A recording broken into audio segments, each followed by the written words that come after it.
Hey everyone, so in this video we're going to talk bridges and how to build up your arm strength so that you can push up into them. One of the biggest problems with learning to do a bridge is our arms very rarely have to push that much weight in the position that they go into. So reaching your arms backwards behind your head while your whole body is open and extended is not a position that's easy to train in. And while you can do a lot of press ups and pushing actions, it's that change from hands in front of your body to hands behind your head and your whole spine opened up that really makes this one quite difficult.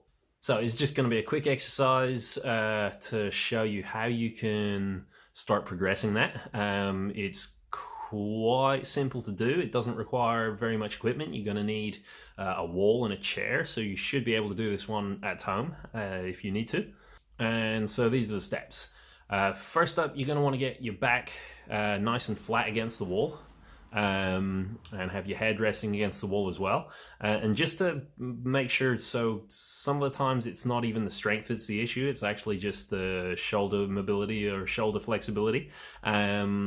What you can do to kind of work on this is just you're going to start reaching back to touch the wall. And what you want to know is, can you do a full high five on the wall? If not, you just get as close and close as you can and just feel like you're pushing in, and that's your exercise for the next while. Is just you're going to work on these reaches, trying to get as much as possible your hands to be able to go totally flat, like a high five position on the wall.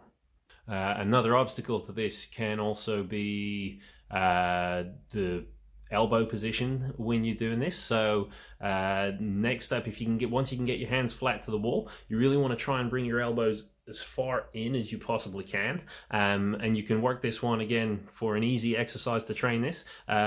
Just like the last one, you're going to reach out as far as you can, in as far as you can, always for as much time as possible trying to keep your hands flat on the wall. It might be a little more difficult when your elbows are really wide to have your hands flat, so that doesn't matter quite as much, but as the elbows come in, you really want to keep your hands touching the wall that whole time.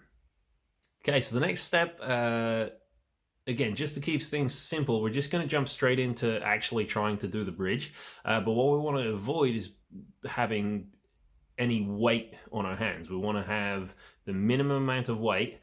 So this exercise isn't going to be the ideal in terms of pushing into a full bridge, but it should help a lot with just developing that strength, or just getting our brain used to the idea that we have to push in this position.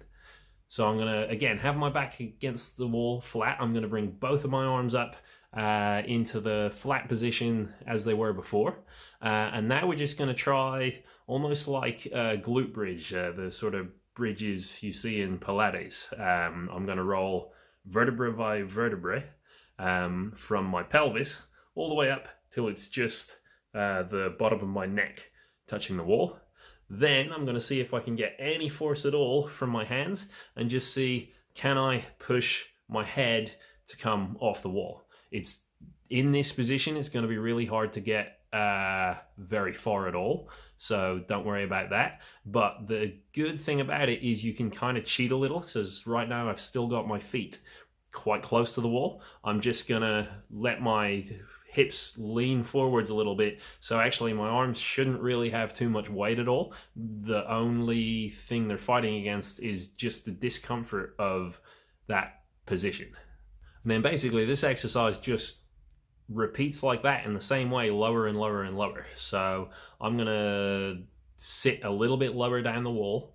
I'm gonna put my hands into the same position. In order to sit lower down, my feet are going to need to come further out. So now, as my hips roll forwards, it's going to be harder for my feet to take all of the weight. They're only going to be able to take a little bit compared to before. So now when I push with my hands, actually my hands are going to have to take a little bit more weight.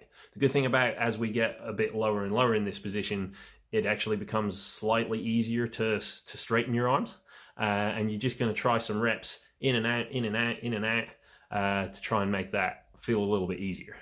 So as I said, it basically stays the same. There will be a point, however, where you find it really hard to push up. It's around about when you get your legs to 90 degrees, or it's like you're sitting down in a chair. From that point on, it's going to be quite difficult to keep going against the wall. So what we're going to do is we're going to take a chair, put it against the wall, just so we don't have it slide, and we do the same exercise again. So now I can be sitting on the floor, feet tucked in. I'm going to bring my hands over my head onto the chair, and I'm going to try and push up the exact same way. And now we should actually start to feel like we're doing something that resembles the actual bridge shape. Okay, and then finally from there we just take the chair away. We're ready to go on the floor. So you're gonna tuck your feet in. It's that glute bridge action again. So you're just trying to roll from your pelvis all the way up your spine to the back of your neck, and then when you get there, you're going to push in with your hands, and hopefully if you've had a good go at all the other steps, and you can do maybe 5 to 10 reps with no bother, you should find you're now able to get at least a little bit off the floor in the first couple of tries with this bridge on the floor. There's always going to be a bit of adjusting. It doesn't quite feel the same to your brain, so it's not going to give you your full amount of strength in the first go, but there it is. So that's the exercise, guys. Let us know how you get on, if you've got any questions or comments about it. Otherwise, thanks for watching, and we'll see you next time.